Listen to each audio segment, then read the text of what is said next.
No, it's okay. Thank you so much for the discussion here to share so that we can map the way forward for our own country.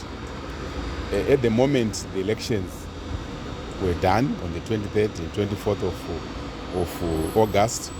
The elections are over. Yes, of course, we need to appreciate there were some challenges which were encountered by mainly the opposition. For example, the delay in the starting of the elections on the very day of the 23rd. It affected a lot of people. It discouraged so many people to really wait or be in line for more than 20 hours waiting to vote. That was a challenge on its own.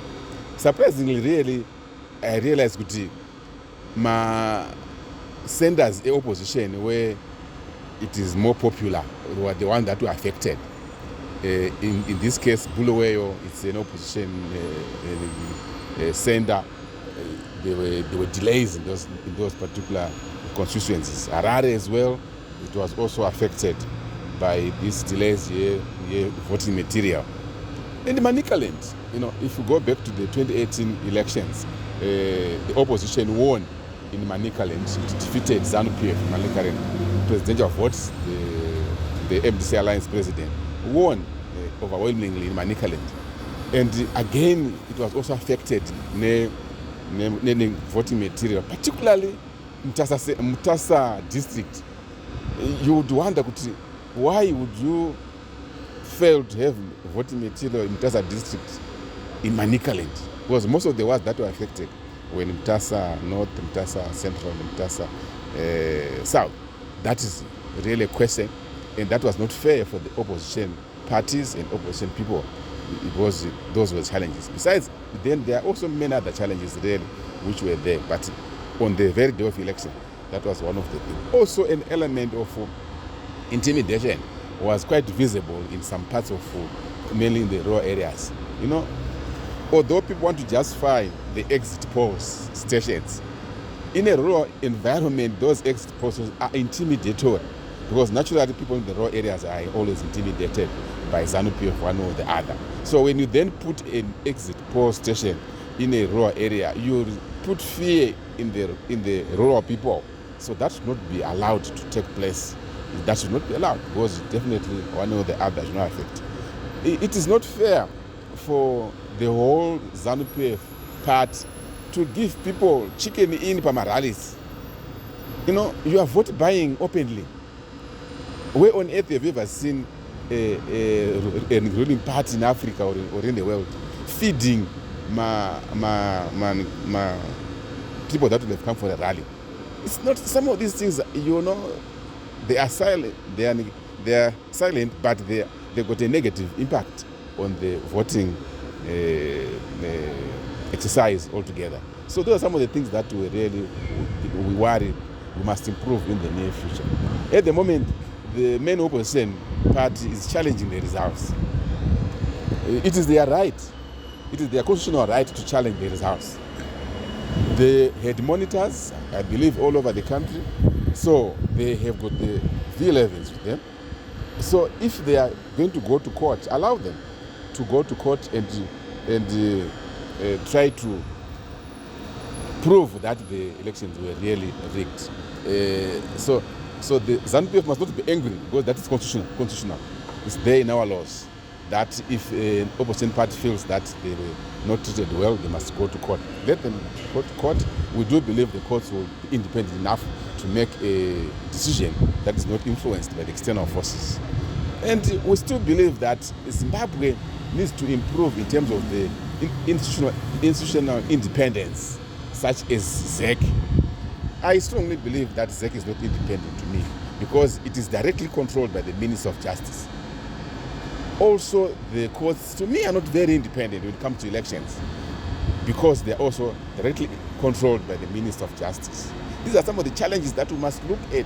These are the issues, these are the reforms which some of us would want to concentrate on and make sure that the elections, whenever we have the elections, we have a completely independent electoral body and a completely independent judiciary system.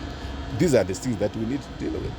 So right now, what we believe is As soon as the court, if ever there's going to be a court, and there will be an argument over the authenticity of the results, immediately after the court ruling, the way forward, let us look at the people of Zimbabwe themselves. 4 years down the line, Zimbabweans have suffered economically. The economy of Zimbabwe is not growing for the people. I know ZANU-PF is saying, but no one has felt the economic growth in his or her pocket. There is still pain in our pockets. Our salaries are still weak. There's no employment in the country. The medicines are not there in hospitals. Our roads are not yet good. So the social services in terms of the council service deliveries are not good because of the economy. Even football itself is also bad because the economy is bad. You don't expect us to play good football simply because we are people. The economy must support all those things. Those are the activities that we need to do. So the country has suffered. So the people they've really suffered, and we need to feel sorry, sympathetic to the lives of our own people. Our youth are not employed. The civil servants' salaries are very pathetic. And these are the challenges that we must now look at as leaders. So I call upon the leaders, political leaders in this country, to consider the formation of an inclusive government. I do believe that it is not an offense to go for an election, and it's not an offense to challenge the results. But it is quite normal and noble to do those things. So what I want to recommend is that whoever is declared as the winner immediately after the court should have the courtesy to invite the other opposition leaders to the formation of an inclusive government. We need unity in this country. Unity is very important. We need also peace in this country. And we need to have a shared vision on the economic trajectory. As long as we do not have a shared vision on the economic trajectory, it is us, the Zimbabweans, who then suffer. That's one thing that I would want to recommend. We need to make sure that we are united. But I also have advice to the opposition political parties. It is not good for the opposition political parties to go to an election divided, as we saw in the last 23 August elections. If you add even those small votes for the other opposition leaders, if you add them onto the main opposition leaders' results, you would find that if we were united, the opposition would have scored 48-point-something%. But today, because we are divided, the opposition leader is on 44%. So if we then have to plan for the future 2028, I strongly advise that we must go for the broad alliance, so that we have a very strong opposition movement. And we demand electoral reforms that I have just mentioned and many others that I have not mentioned. So that when we go for the 28 elections, we would be more organized than what we are today. People have never realized one thing. Whether we like it or not, ZANU-PF itself is a broad alliance on this one. If you look at its campaign strategies, it involved churches, it involved my vendors, it involved my windy, it involved my doctors, it involved my lawyers. That was some form of an alliance.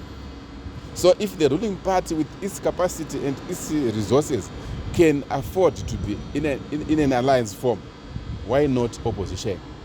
Why not opposition? So I want to call upon the opposition leaders to start thinking about the broad alliance right from now as a way forward for the opposition. So I got 2 recommendations: the broad alliance for the opposition for 2020 elections, the formation of an inclusive government right now, so that the people of Zimbabwe can also benefit. We have the reference of the inclusive government of 2008, and you know how much people had suffered. But when President Morgan Tsvangirai and President Mugabe formed a GNU, the economy of the country improved, and the people of Zimbabwe benefited somehow. This also happened in 1980 from the War of Liberation. We had also a GNU of ZAPU, ZANU, UNC, and Ian Douglas Smith. Even in 1987 as well, after the Ground debacle, ZANU and ZAPU came together and formed the GNU. And if you look at those three incidences, our economy improved and our people benefit. They enjoyed unity, they enjoyed peace, economic growth, and they shared the same vision. So right now, let us consider that. But anyway, let's go through the challenge of the results. Let's give it time. Let the courts deal with whatever. Let us be guided by our laws and see what will come. So that's what I believe Zimbabwe should now look at those very important recommendations that I have put forward.